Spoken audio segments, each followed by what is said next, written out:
Hi, my name is Bo, and this is a quick episode on visual storytelling. Authors, directors, and game designers put an awful amount of attention to the first 5 minutes of their art. But because the introduction scenes are placed in front of us, right before we get to know the characters and their anchoring motivations, now! We lose many of the beautiful symbols that the creators lay out. Don't believe me? What if I told you that the opening scene of The Lion King is a communal, ritualistic celebration of infantile sacrifice offered to the sun? That is, the circle of life. Hold on, let me start over. Authors, directors, and game designers put an awful amount of attention to the first 5 minutes of their art. But we sometimes forget how the door looks like because we're focused in what's inside the house. Who the fuck are you? I'm Mr. Bennett, I'm Reggie. And this too is the case for Zelda, Ocarina of Time. Therefore, we're going to focus on the door by looking at how the game designers entice us to the world of Zelda and look at some of the symbols we've missed in a game released some 20 years ago. How old are you? I'm 15, Mr. Bennett. Motherfucker, you look 30. If you can understand the introduction, you understand the plot. After looking at the introduction scene for some time, I think Nintendo's plot for Ocarina is to lay out Link's discovery of the self. But more specifically, his process of individuation. Let me explain.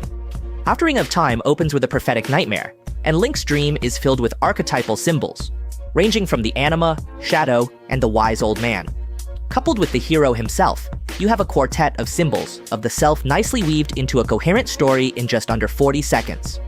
The game designers could have just started where the action is, but they made sure that the players understood that whatever came after was just a dream by showing boy Link, laying down on his bed inside a tree and panning upwards as darkness closes in. This, of course, is done purposely. But why do this? Why start the game with a dream? Well, for starters, I think it's easier to answer this question if we talk about archetypes. Archetypes are symbols we use to main content in our unconscious mind. For example, one of the more popular archetype, the anima, is the force that which entices people into life. It could be sexual or even maternal. Archetypes are kind of like human instincts, things we have built in within us as a human condition. Therefore, placing Zelda right in front of us makes a lot of sense as an introductory agent because she entices Link, and by extension us, into a journey to meet and eventually rescue Zelda. Okay, now we have a target. Great, already the anima does her job perfectly, by inviting Link into choosing life, that is, movement over non-movement. Am I dreaming? I'll leave you alone forever now. Thanks. On the other side, we have Ganon, who, obviously, is the representation of the shadow. The shadow is that which we must overcome. But explained in a more nuanced way, it's the thing that which we must integrate by facing it voluntarily. It also is the window of the future to come if the self does not undergo timely development into an individual. Back at the gameplay, this is pretty well integrated into Ocarina of Time. Not only is this dark, shadowy figure a threat to Link and Hyrule, he also is the holder of the Triforce of Power, an artifact Link later retrieves from Ganon to bring justice and truth in Hyrule. Impa would then be the wise old man, who reincarnates himself into popular stories sometimes as Gandalf, Uncle Ben,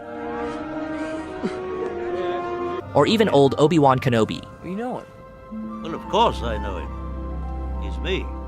This is represented in the dream as the person that which masters the horse, as a stallion is a pretty common symbol for untamed masculinity. The wise old man is a precursor to the savior figure, but we'll talk about that in the future. Okay, the setting is there. A boy dreams about archetypes. But so what? What's so special about an archetypal dream? Well, I think this dream is evidence for a new mind being born. The Kokiri are people who don't grow. They're not only non-human, but I think probably better described as pre-human. Children who have yet to have the terrible moment of realization of the I in the universe.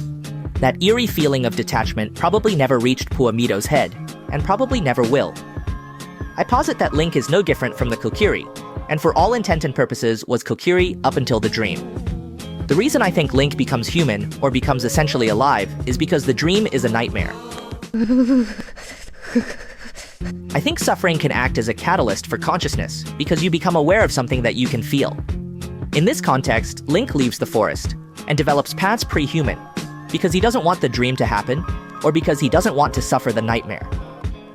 It took me a while to understand this, but I think if your mind is not ready for consciousness, I don't think a nightmare would constitute suffering. In other words, if a Kokiri had the dream, they'd be at pain during the dream, of course. But once they wake, I don't think they'll do anything about it. I mean, in a world where I don't exist, how can you act on it? Suffering, like joy and other emotions, would be winds that come and pass. The following scene is my favorite because it's so compact with awesome symbols. Navi the Forest Fairy wakes Link up. Navi represents Numa, the symbol for wind and spirit. So Link waking up from a nightmare symbolizes him being animated into a being with a spirit, into life. If you think I'm overinterpreting, just try dying while holding onto a fairy. But there's another secret symbol for her.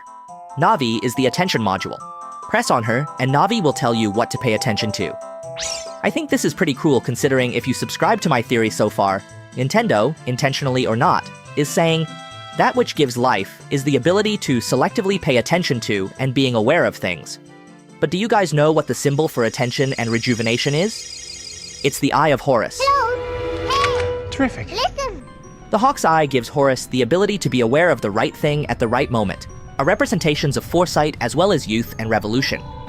The Eye of Horus is also an item that gives life to the deceased Osiris. What's even more interesting is that Horus loses this eye at the cost of battling Set, Horus's brother, or Shadow. Where's the other? The relationship between Link and Navi is similar to this mythology as Navi wakes Link up. And at the end of the game, after battling Gammon, Link's Shadow, and Triforce brothers in Destiny, Link loses Navi as she flies away at the Temple of Time.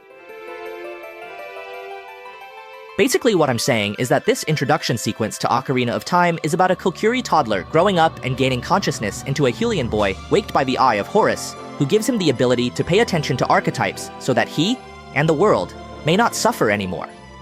But how does this interpretation of the introduction hold up to the plot of Ocarina of Time? If we look closer into the game's gimmicks, the Master Sword is another continuation of Link's maturation. And I think that's why the game designers placed Link inside a tree wearing a green tunic in the beginning. Link is a seed that is yet to be germinated. He is in a dormant state, waiting for life to fill the vessel.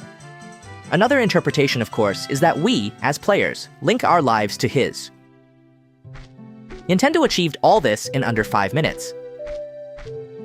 If you like this video, I strongly recommend overinterpreting other introductory scenes in other Zelda games, or just about any stories, because there are ideas you can get only if you start overinterpreting stuff.